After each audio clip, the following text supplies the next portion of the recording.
Наш краявід бязлюдны, першабытны, дзікі і неўтаймаваны.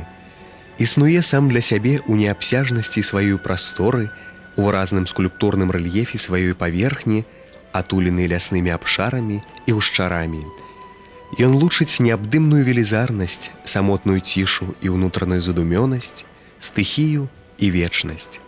Мае сваю невымерную самагодную моц, перад якой чалавек і справы чалавечыя ёсць мізэрным дадаткам, які губляецца як пыл у ягонай вялікасці, і праз гэтую мізэрнасць сваю мусяць быць трактаваныя паблажліва.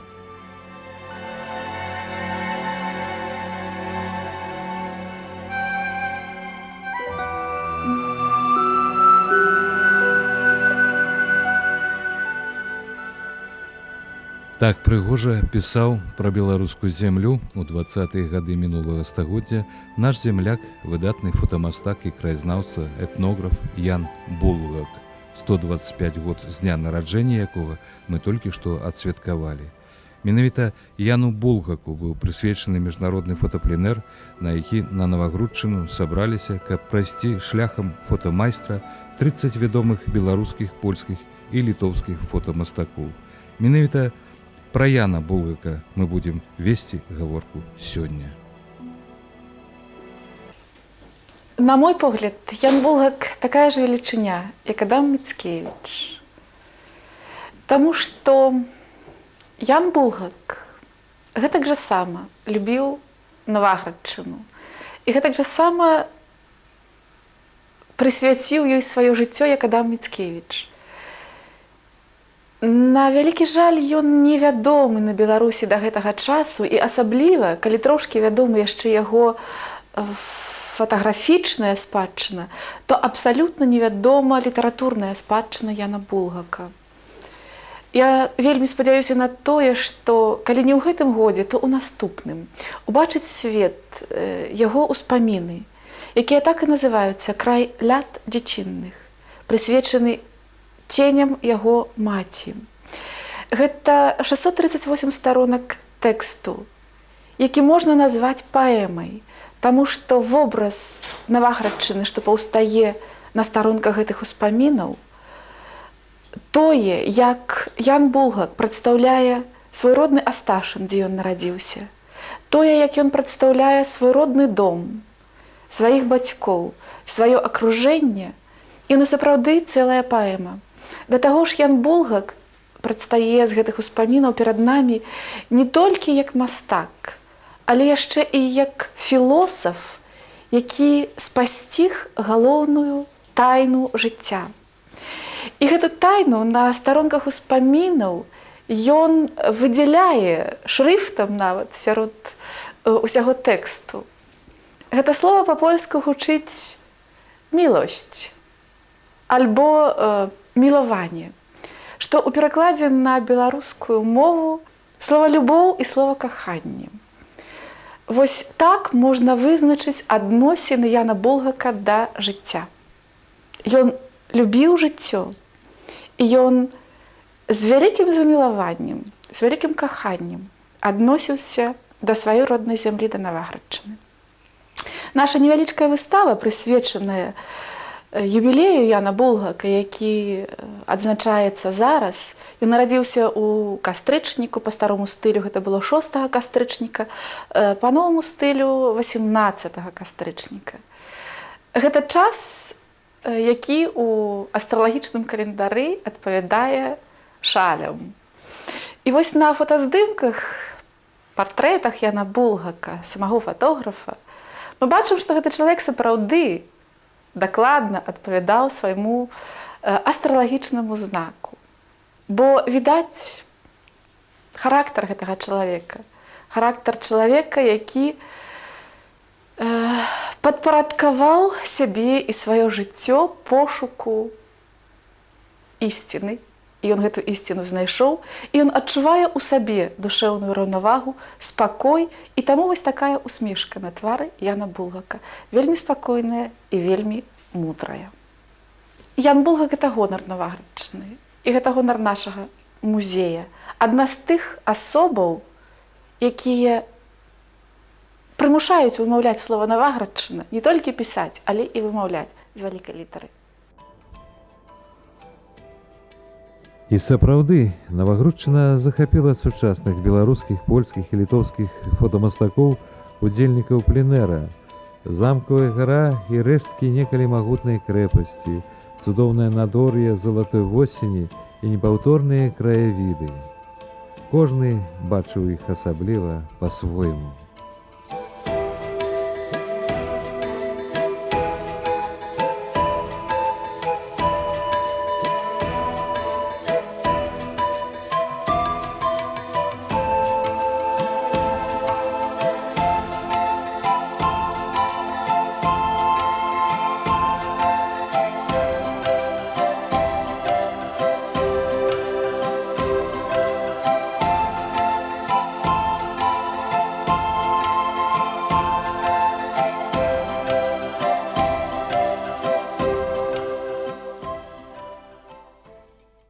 Старшыня Навагрудскага райвыканкама Анатоль Ліс, адзін з тых, хто зрабіў разам з фотаклубам Гродна гэты пленэр рэчаіснасцю, на прыёме для фотамастакоў захапленняў расказваў пра багатую гістарычную спадчыну былой сталіцы Вялікага княства Літоўскага, пра асобы, што дагэтуль жывуць у памяці нашчадкаў, і пра Яна Булгака, які праз 125 гадоў нібы зноў вярнуўся на сваю радзіму. А затым у музеі Адама Міцкевіча адбылася першая урачыстасць. Паважаныя сябры, сегодня у нас важный для нашей працы, для музея день открытие выставы, присвященной 125-годию дня народжения нашего земляка Яна Булгака. Открытие этой выставы у нас сегодня начасово является открытием залы, первая выстава в этой зале, и открывающей эту залу мы тем самым завершаем рэканструкцыю нашага музея, якая праводзіцца на працягу гэтага года. І з сённяшняга дня пачынае працаваць уже ў поўным аб'ёме. У гісторыі першыню фотографу Навагрудку памінаюцца ў 1862 годзе. Незадоўга пасля таго, як увогуле з'явілася фатаграфія як від мастацтва. Пазней некаторы час прапала фатаграфія Наваградку, памінаецца пазней у 1895 годзе фотограф Навагрудку. І вось нам прыемна, што Навагрудчына увекавечана не толькі людзьмі, якія прыязджаюць, якімі мы удзячныя за то, што не прапагандуюць нас, паказваюць нас, але што мы маем сваіх такіх людзей, як Ян Булгак. Mam zaszczyt Merowi Miasta Nowogródek. Маю гонар уручыць мэру горада Навагрудка медаль, які зроблены сумесна агульнапольскім фотаклубам і фотаклубам Гродна. Медаль гэты выбіты спецыяльна да 125-й гадавіны з дня нараджэння Яна Булгака, творчай асобы і ў нейкім сэнсе ініцыятара нашай фотаграфічнай дзейнасці. Трэба сказаць, што Ян Булгак натхняе нас усіх на творчы пошук. Выказваем падзяку кіраўніцтву Навагрудка, якое так добра дбае о помніках культуры, што злучаюць Польшу і Беларусь.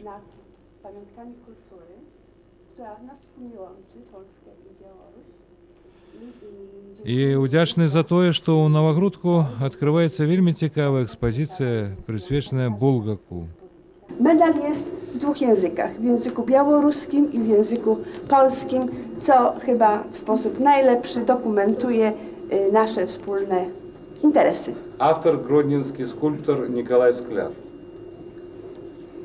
Mam nadzieję, że na poczesnym miejscu w gabinecie mera miasta Nowogródek będziemy tam. Dziękuję.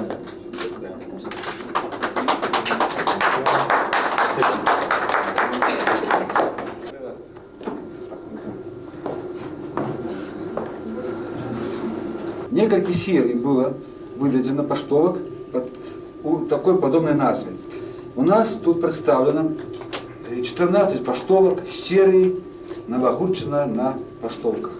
Всего у серии 15 паштовок. У нас нема паштовки номер 9. Мне очень приятно, что опять на Новогрудской земле собрались представители разных национальностей, разных народов. И благодаря именно еще одному нашему видному земляку Яну Булгаку, это говорит о том, что Новогрудская земля богата своими талантами. И сегодня, наверное, не случайно мы собрались в доме Адама Мицкевича, который тоже был и считал себя человеком вселенной, человеком мира. Ян Булгак, конечно, может быть, мы его знали немножко меньше, поэтому сегодня мне вдвойне приятно, что открылась вот выставка в доме музея. Надо сказать, что вот за последние годы дом музея Адама Мицкевича посетило более 30 тысяч посетителей. И я думаю, что вот открыв эту выставку, прежде всего, конечно, для жителей нашего города Новогрудка, Новогрудского района, детей, которые посещают музей ежедневно, они непосредственно прикоснутся к памяти Булгака, к его работам и будут больше знать о этом человеке. Это событие сегодня очень приятное, оно даст очень много, я думаю, что не только для нашего города, но и для области, и для нашей республики. Mam wielką satysfakcję, że Великое счастье асэнсоўваць, што ўдзельнічаю ў такой важнай падзеі. Тым больш мы можам убачыць арыгінальныя здымкі, якія перажылі ваенныя часы. А Беларусь, як Польша, Літва маюць агульную гісторыю. Другая сусветная вайна змяла з зямлі шмат нашых помнікаў. І тым больш гэтая выставка і ўдзел у пленэры, які прысвечаны асобе великого творчага чалавека Яна Булгака, дазваляюць нам вярнуцца да агульных нашых каранёў.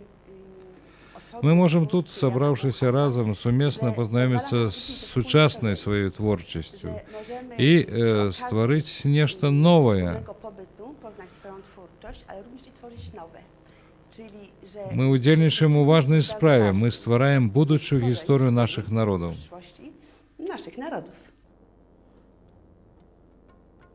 Першы дзень на пленэры быў запоўнены выстаўкамі, сустрэчамі і, канечне, бясконцымі фотаздымкамі.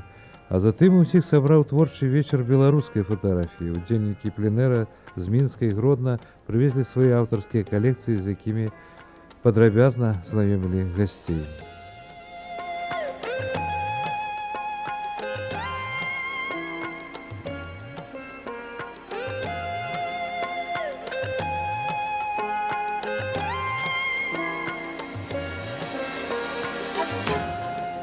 Отпечатков, сканированный сканером, обработано на компьютере.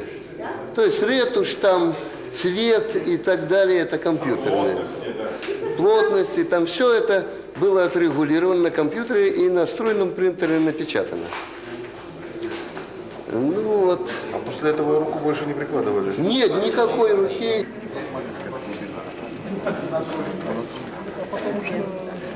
Это я сканирую фотографию, а фото собираю. Это тоже все компьютер. Да, с компакта, с дискеты, с любого носителя. То есть видео, А формат какой-то? формат 25 на 30 максимум. А, маленький, да? Ну, не маленький, я бы сказал. Да? 25 сантиметров. Какое удовольствие такой формат отпечатать. W Kodaku można świecić metr na metr 50 można świecić. То есть это как бы можно прийти с компакта, там, отпечатать, как бы, да? А чудесно Бог. Да, да, да. Ты что? Печатка? Больше он печатает. Ну это же он по-другому же делает. Почему? Ты разве не можешь напечатать на какой-то Для струйников это бумага. А это лазером освещается обычно бумага.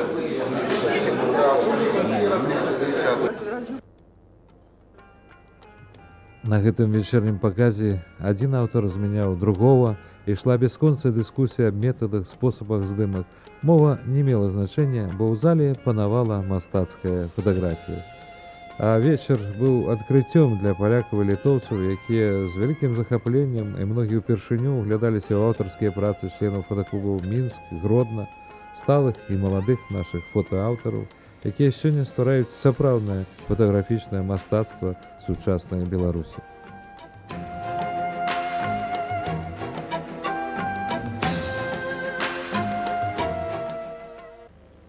Але фотапленэр – гэта не толькі абмен вопытам, а ў першую чаргу паездкі і здымкі. Іх у фотографаў было шмат. І першы выезд у Завоссе, у сядзібу, дзе нарадзіўся Адам Мицкевич, паэт, які зрабіў вялікі ўплыў на Яна Булгака. Менавіта тут, у Завоссі, Ян Булгак шукаў натхнення, беручы з сабой пэўна томік вершаў Адама Міцкевіча.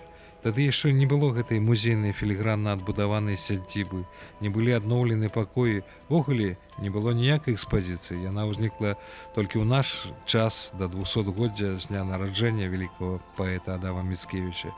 Але гэтыя прыгожыя мясціны тут заўсёды вабілі вока сваёй гармоніі, сваімі непаўторнымі прыроднымі фарбамі. Тут Ян Булгак таксама рабіў здымкі. І можа ўплыў Адама Міцкевіча быў настолькі моцным, што Булгак менавіта на гэтай сваёй роднай навагрудскай зямлі адкрыў сабе паэтычнае бачанне свету. Можа, недзе тут нарадзіліся і яго запіскі, што сёння мы цытуем. Нашы дарогі краявід не глушаць. Наадварот, лучацца з ім арганічна, урастаюць у ягоную зялёную размаітасць, і як сетка жыл у чалавечым целе праводзіць кроў, гэтак і яны, тыя палявыя лясныя дарожкі, уюцца паўсюль па целе зямлі, перакрыжоўваюцца, сходзяцца і разыходзяцца. Здаецца, што створаны яны не дзеля таго, каб скіроўваць мінака куды трэба проста і хутка, але хутчэй уласна з тою адваротнаю мэтаю, каб ішоў ён як надаўжэй, ды дайшоў як найпазней з нагоды розных забаў, якія спатыкаюцца яму на кожным кроку. Ёсць як бы натуральнымі краязнаўчымі даведнікамі, пасланцамі клапатлівай маці зямлі, да яе няўважлівых дзяцей. А зямля гаворыць праз іх паціху падарожнікам. Не спяшайся, адпачні, паглядзі, пажыві, не шукай шчасця далёка. Яно тут, паўсюль, дзе кінеш вокам. Мы ўспаміналі Яна Булгака і вандравалі яго шляхам далей. Наступны прыпынак быў у Міры.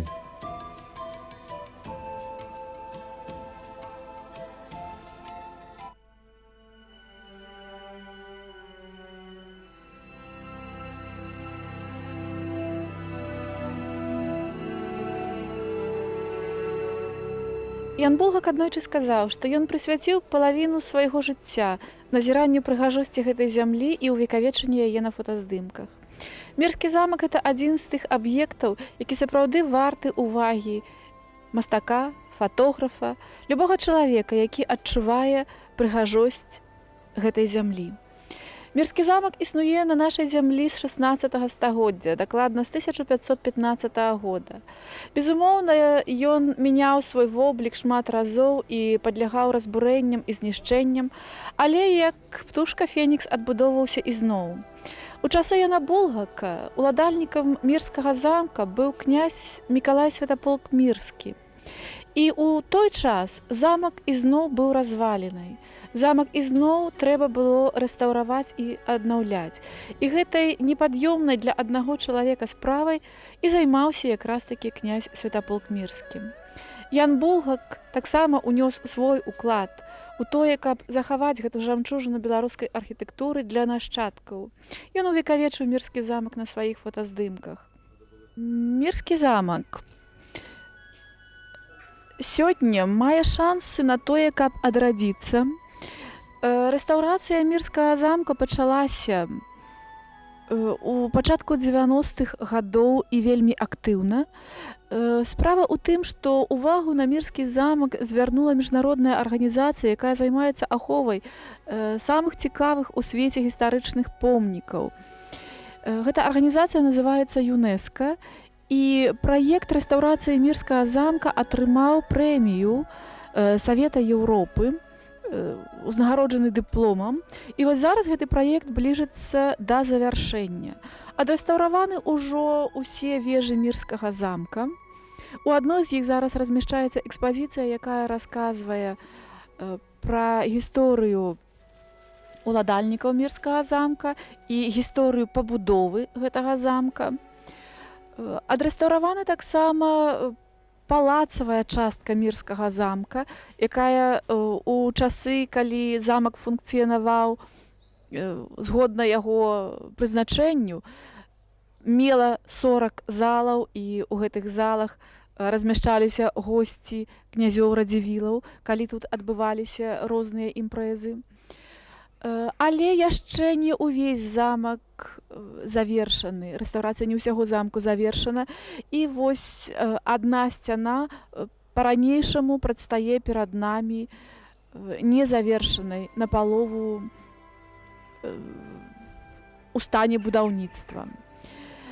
Канешне, найбольш аптымальным варыянтам для існавання замка з'яўляецца яго актыўнае жыццё. І менавіта такім павінна быць выкарыстанне мірскага замка. Мы ведаем шматлікія прыклады розных аб'ектаў падобнага кшталту ў Еўропе, якія дзейнічаюць сёння і прымаюць розныя семінары, сімпозіумы, канферэнцыі, дзе праводзяцца рознага роду сустрэчы, мерапрыемствы, выставы.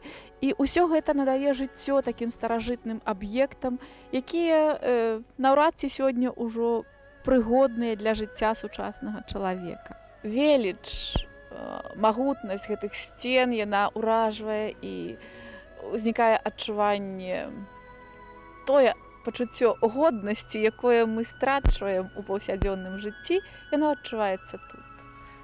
Годнасці і гонару за продкаў, за нашу гісторыю.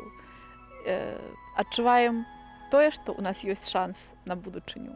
Будзем спадзявацца, што тут, у гэтым мірскім замку, некалі будзе шматлюдна, будуць турысты з усёй Еўропы, тут будуць адбывацца нейкія імпрэзы, можа канцэрты нейкія.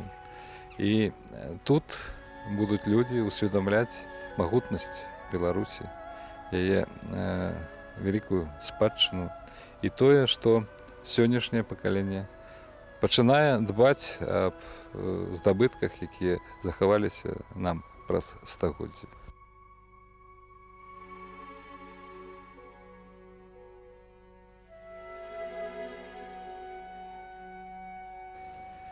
Веліч мірскага замка ўражвае і надоўга застанецца ў памяці, але мы вандруем далей. Наступны прыпынак Szczorsy. Dla mnie jest odkrycie, bo po raz pierwszy tutaj jestem i to ciekawa sprawa. Kto dla ciebie Bułgak? No trochę na pewno jakimś takim jest po prostu symbolem. Bo u nas chyba numer 1 Związku Artystów Fotografików Bułhak jest numer 1. Wisi jego portret u nas w związku w tej głównej sali. No i nawet chyba w 90 roku dostałem medal imienia Bułhaka, co Związek Artystów Fotografików Polskich przyznaje. Szczorsy вельмі вядомая сядзіба ў гісторыі Наваградчыны, таму што яна звязана з яшчэ адным знакамітым родам Храптовічаў. І, напэўна, самым вядомым з прадстаўнікоў гэтага роду быў Іахім Літавор Храптовіч. Ён быў уладальнікам шчорцаў у канцы 18-го, пачатку 19-го стагоддзя. Іахім Літавор Храптовіч быў вельмі высокаадукаванай асобай, і ён прынёс сюды ў Szczorsy еўрапейскую традыцыю у поўным сэнсе гэтага слова. Па запрашэнню Храптовічаў сюды прыехалі італьянскія архітэктары, якія збудавалі палац, збудавалі будынак пад бібліятэку, а бібліятэчныя зборы ў Szczorsy Храптовіч прывозіў з усёй Еўропы, дзе ён бываў. Ён купляў кнігі ў манастырах, калі тыя зачыняліся, і на час яго жыцця ў Szczorsach бібліятэка ўжо тады налічвала 5000 кніг, прычым гэта была літаратура гістарычная, гэта былі манускрыпты, гэта былі усе карты, якія на той час былі вядомы ў Еўропе, у тым ліку і вельмі рэдкія карты. І ў гэтай бібліятэцы працавалі прафесары Віленскага універсітэта, наш знакаміты паэт Адам Міцкевіч, тут працаваў Ян Чачот у Шчарсоўскай бібліятэцы. На жаль, бібліятэка знішчана пачалося знішчэнне ў Першую сусветную вайну, бо шчорсы знаходзіліся вельмі блізка ад лініі фронту. І менавіта тады быў знішчаны і Шчарсоўскі палац. А вось тое, што мы бачым тут, гэта гаспадарчы комплекс знакамітай шчарсоўскай сядзібы, бо шчорсы храптовічаў былі узорнай гаспадаркай. Узорнай у многіх адносінах і ў першую чаргу у адносінах, як трэба апрацоўваць глебу, каб яна давала найбольшыя ўраджаі.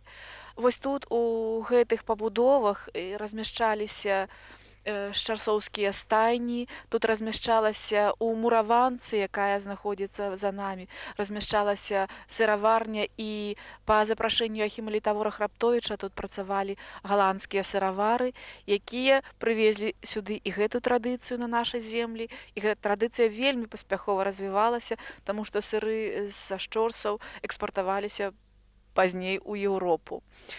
Ну, а далей лёс шчорсаў складаўся такім чынам, што пасля смерці Ахіма Літавора Храптовіча, а ён памёр у 1812 годзе, гэта час напалеонаўскай вайны, паступова у 19 стагоддзі шчорсы пераходзяць да расійскай лініі уладальнікаў буцянёвых храптовічаў.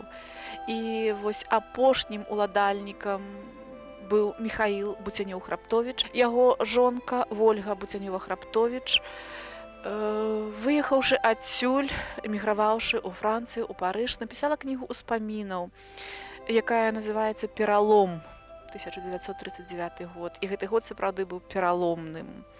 Вось успаміны Вольгі Буцянёвай-Храптовіч, як і успаміны Яна Булгака, з'яўляюцца апошнім вобразам, апошняй карцінай гэтага маёнтка, які некалі быў працвітаючым. А Ян Булгак бываў тут, безумоўна, у шчорсах, і, я думаю, не адзін раз, таму што шчорсы сапраўды аказвалі вялікі ўплыў на характар усяго рэгіёна, і для яго гэта было таксама вельмі важна. Ён імкнуўся занатаваць усё, што было неад'емнай часткай Наваградчыны. Шлях не пашкадаваў шчорцы Храптовіча. Сёння мы пакуль не маем сродкаў, каб хаця ж бы закансервіраваць рэшткі гэтага некалі прыгожага маёнтка ад далейшага разбурэння. Тым больш, што тут была бібліятэка, якая дагэтуль з'яўляецца адным з галоўных скарбаў Беларусі. Бібліятэка, перажыўшы ліхалецце, сёння знаходзіцца ў Кіеве. Мы знайшлі сваю прыгажосць у занядбалых мурах і вежах, у алеі старых дрэў, у навакольнай прыродзе. Спадзяемся, што хараство ў фотаздымках убачаць і гледачы будучай фотавыстаўкі ўдзельнікаў пленэра. Аб гэтым у наступнай перадачы, дзе мы зноў запросім вас разам з намі прадоўжыць вандроўку шляхам Яна Булгака.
Возера Свіцязь, чароўнае і непаўторнае.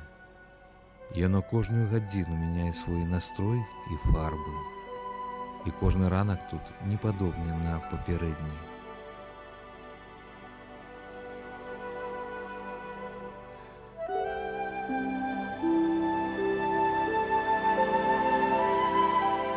Можа таму удзельнікі міжнароднага фотапленэра, якіх гасцінна прыняў пансіянат «Свіцязь», зранку разыходзіліся берагам возера і здымалі гэту ранішнюю прыгажосць. А «Свіцязь» прачыналася і чаравала.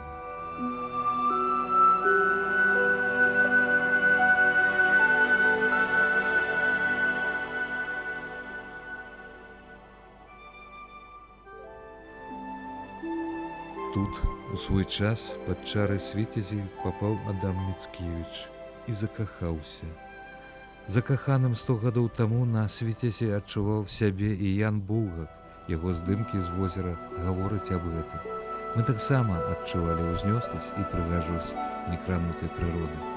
Возера будзіла ў кожным з нас патаемныя пачуцці. Jest bardzo ładnie, no szkoda, że za duża mgła i nie widać słońca, bo uważam, że efekty byłyby bardzo ładne, jakby słońce błysnęło.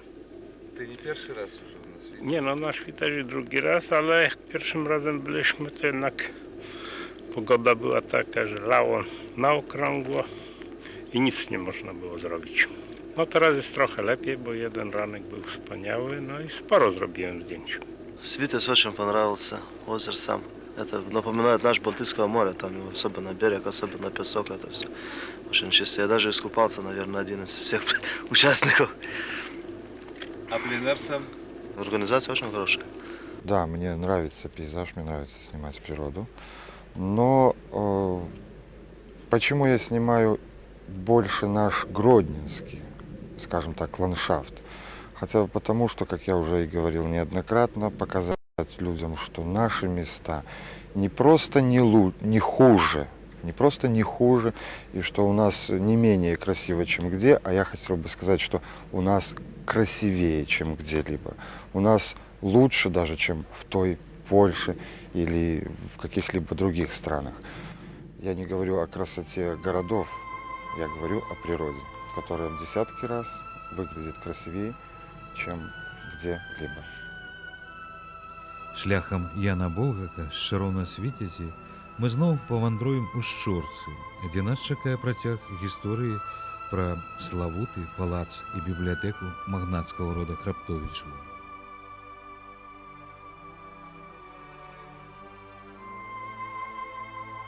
Шчорцы Храптовічаў былі вядомым маёнткам.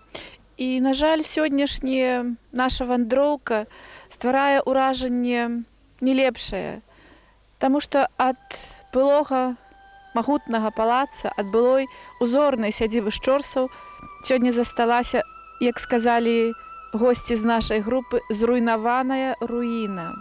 А гэта ўжо узведзеная ў квадрат руіна.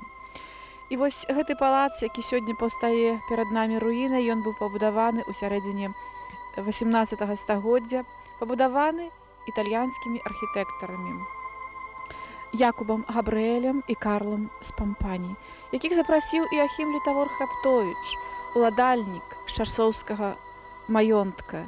Запрасіў сюды, каб тут, на нашай зямлі, паўстала яшчэ адна архітэктурная жамчужына. Бо увогуле шчорцы былі на той час узорнай гаспадаркай. Граф Храптовіч праводзіў тут розныя рэформы. Ён стварыў бібліятэку, у якую спецыяльна па яго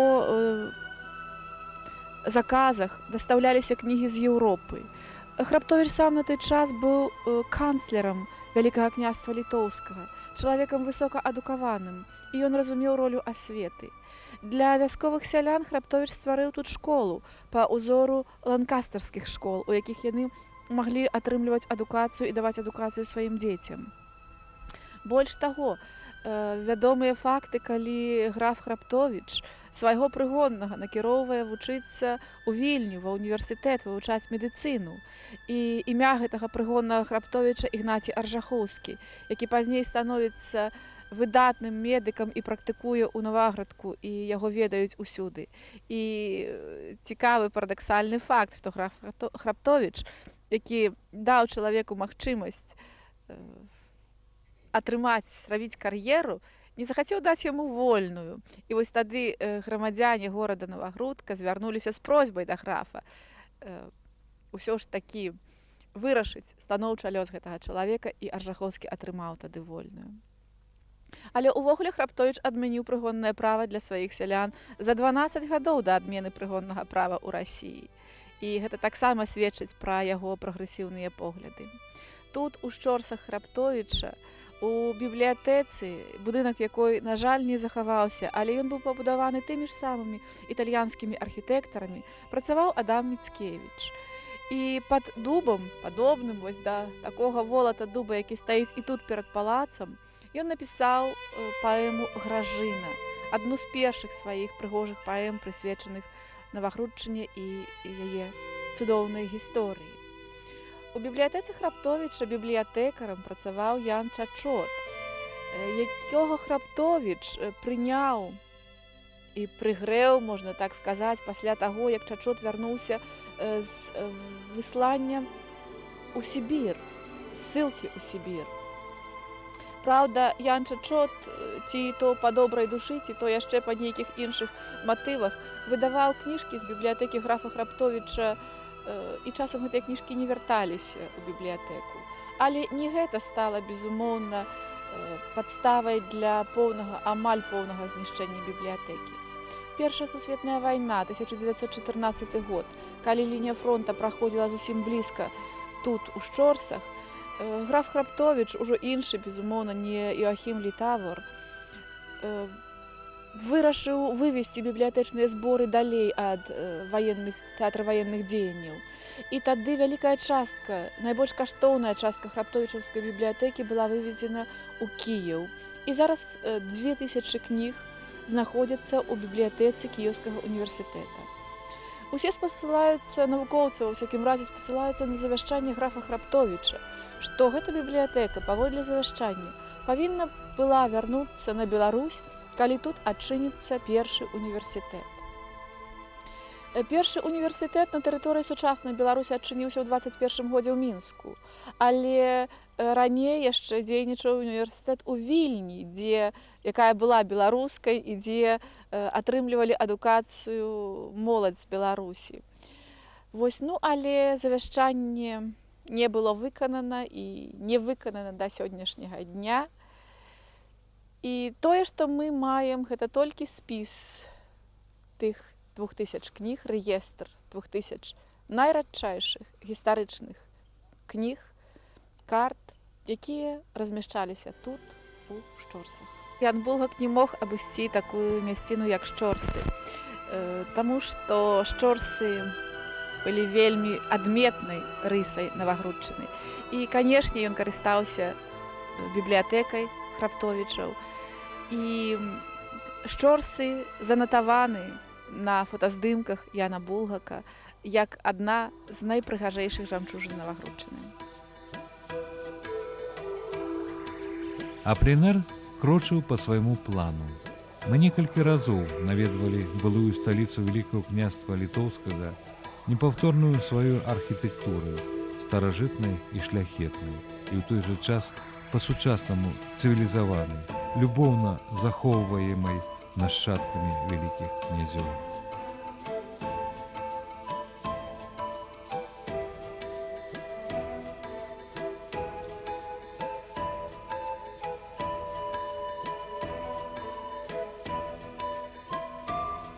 Тут, у Навагрудку, які адзняты фотамастакамі і для будучай выстаўкі, і для будучых паштовак у розных ракурсах пры аздабленні залатой восені,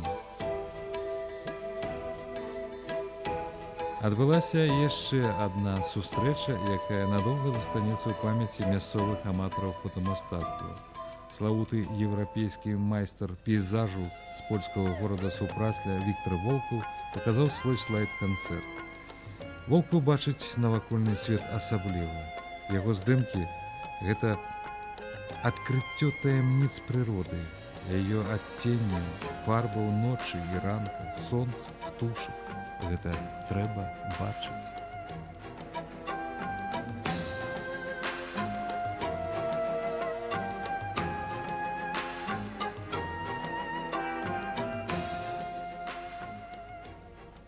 І, канешне, шлях Яна Булгака прывёў фотамастакоў у яшчэ адну скарбонку багатай беларускай гісторыі у Нясвіж.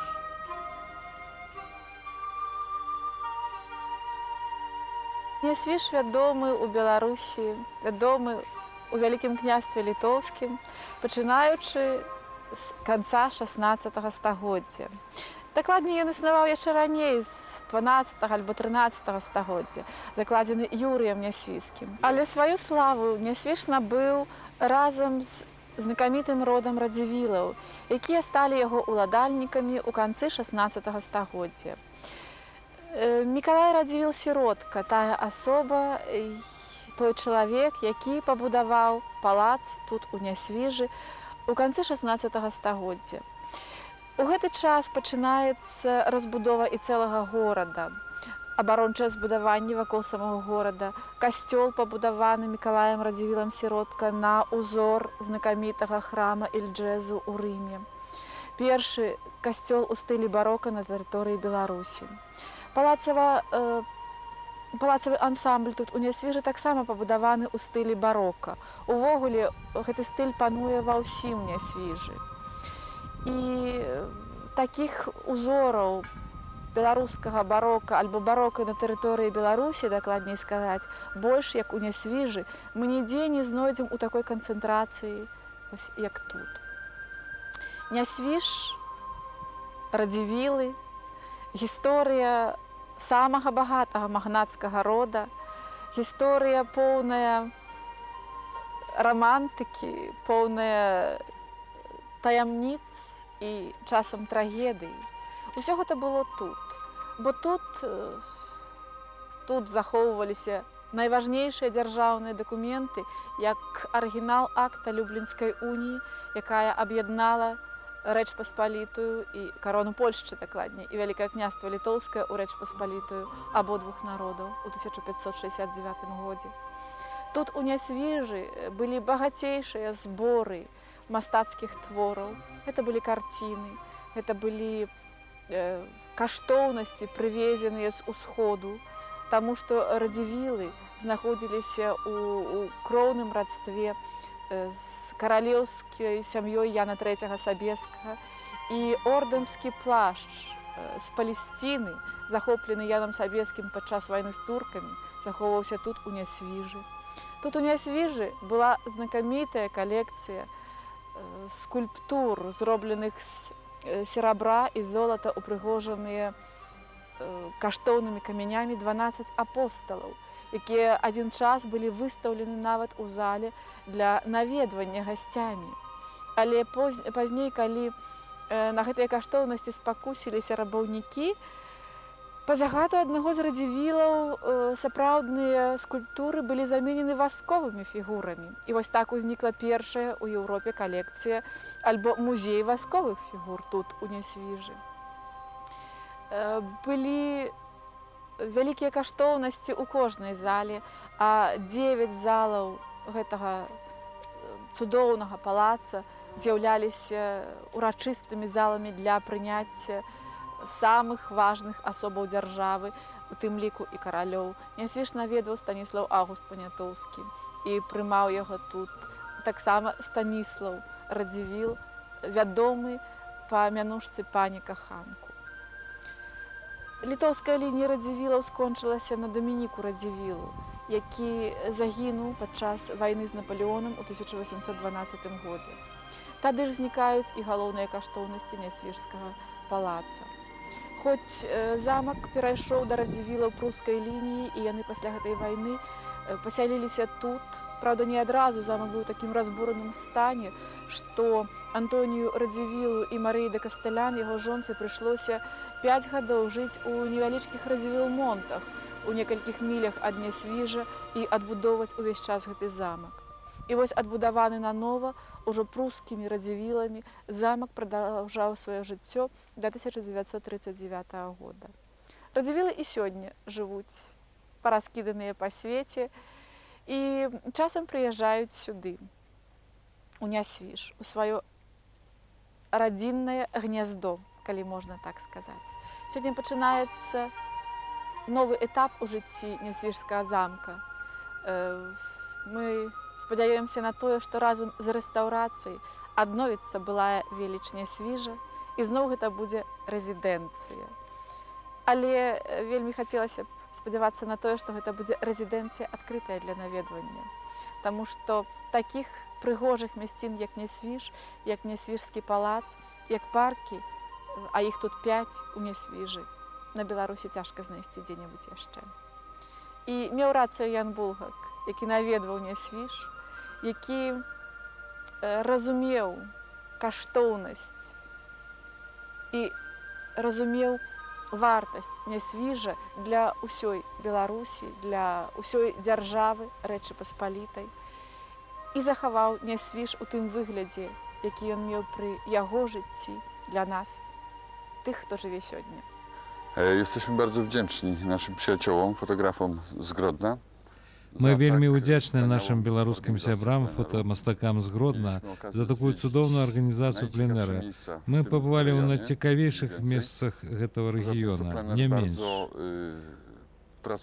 Пленэр вельмі працавіты. Я быў захоплены той фатаграфіяй, якую на першым вечары беларускай фатаграфіі нам паказалі нашы калегі. Фатаграфія на Беларусі ўзяла дынамічны накірунак. Шмат новых тэндэнцый, новых спосабаў фатаграфавання.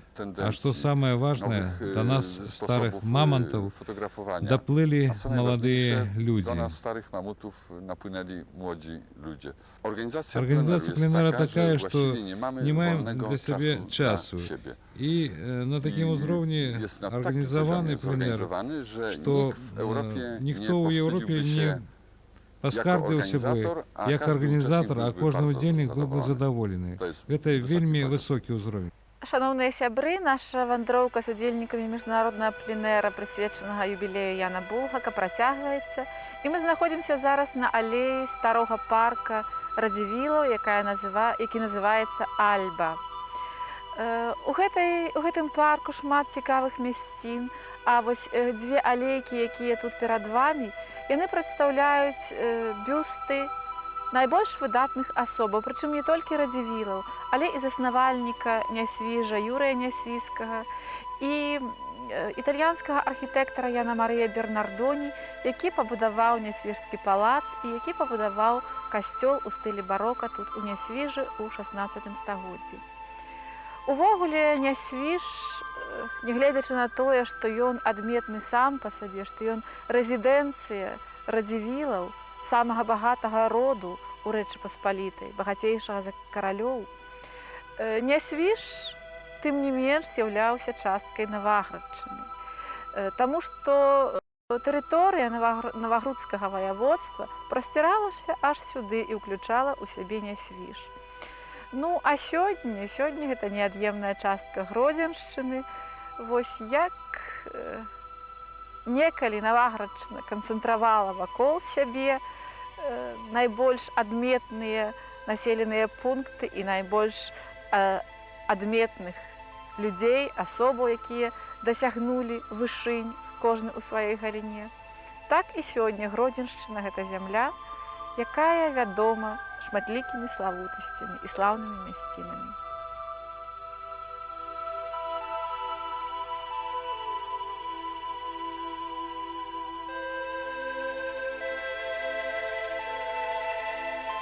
No, park, który jest jednym z najpiękniejszych chyba parków w Europie. To jest zupełnie inny charakter parku. Ja widziałem parki gdzieś we Гэты Francji, парк, пэўна, адзін з самых прыгажэйшых у Еўропе. І ён мае зусім іншы характар. Я бачыў паркі ў Францыі, Германіі, ў Ганноверы, Каралеўскі парк, але там няма такого выдатнага клімату, прыгажосці. Пэўна таму, што гэты парк не такі абласканы, агароджаны, адшліфаваны. І дзякуючы гэтаму парк для нас, фотамастакоў, прадстаўляе вялікую каштоўнасць. Майстры польскага пейзажу. З дэманстрацыяй гэтай унікальнай выстаўкі, якую на пленэр прывезлі Веслаў Турна і Ежы Пёнтах з Кельц, пачаўся на пленэры вечар польскай і літоўскай фатаграфіі.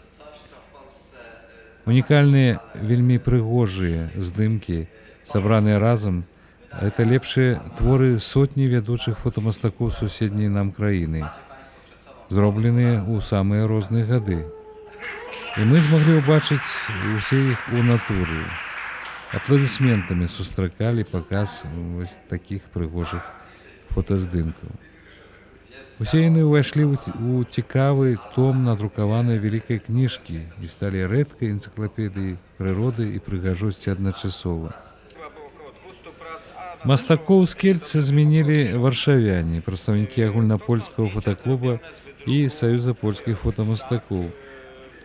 І зноў ішлі паказы, дыскусіі, абмен вопытам, знаёмства з рэдкімі спосабамі вырабу фотаздымкаў. Гэта ўсё мастацтва, а мастацтва мае свае таямніцы. Сярод удзельнікаў пленэру таямніц не было.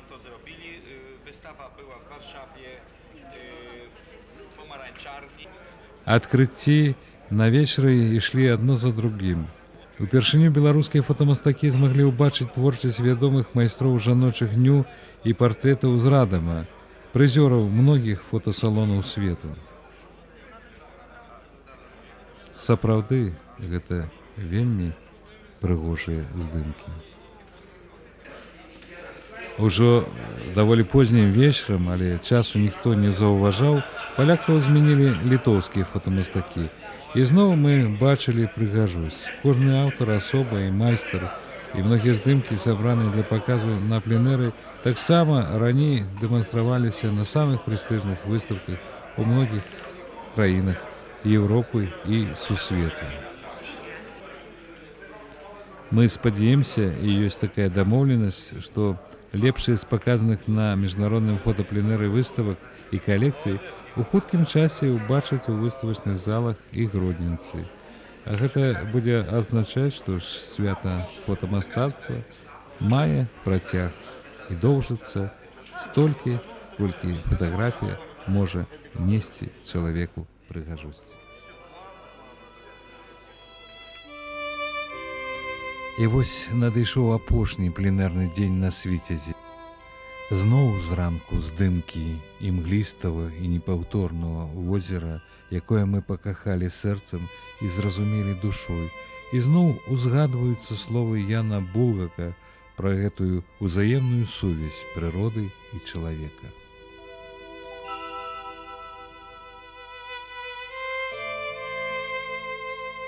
Так спляталіся паміж сабою, падпіраліся ўзаемна і ўзмацняліся душа чалавека і душа зямлі, непарыўна звязаныя вечным шлюбам.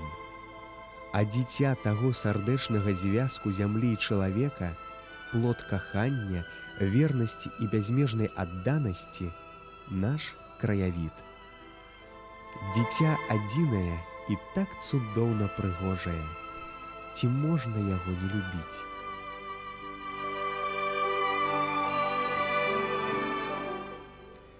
І вось мы ў Асташыне, на радзіме Яна Булгака, у дзень 125-годдзя вялікага фотамастака і патрыёта сваёй роднай зямлі. Да дома, дзе ён нарадзіўся, збіраюцца аднавяскоўцы, прыехалі людзі з раёна, а ў доме цяпер базавая школа, і юныя асташынцы з цікавасцю сочаць за намі. А мы хвалюемся, таму што пачынаецца урачыстасць. В этом доме, каля якого мы находимся, и народился Ян Булгак.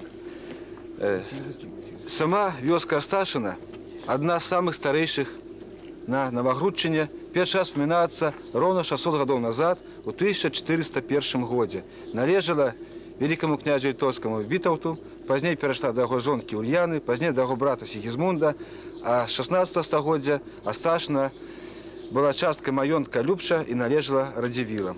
Самая большая колькасць жыхароў у вёсцы на пачатку 20-го стагоддзя 1100 чалавек. У дзень нараджэння вядомого нашего фольклорыста і фотографа, этнографа Яна Булгака мы сабраліся каля дома, дзе ён нарадзіўся. І сёння тут адбудзецца адкрыццё музейнага уголка. Мы спадзяёмся, што зараз для вучняў Асташынскай школы это імя будзе вернуто з небыцця, и они будут ведать, что это такое. Мы удячны за это организаторам нашего этого пленера. Сподеемся, что мероприятие на этом не закончится. У будущем году на этом будинку будет находиться мемориальная дошка на якой будзе адзначана, што тут, у гэтым будынку, нарадзіўся вядомы этнограф, фотограф, фалькларыст Ян Булгак. Сваімі працамі, якія мы зробім па выніках гэтай вандроўкі, мы таксама адлюструем свае адносіны да гэтай зямлі і будем спадзявацца, што мы будем дастойны той памяці Яна Булгака, якую мы сёння тут ушаноўваем. І вось урачысты момант.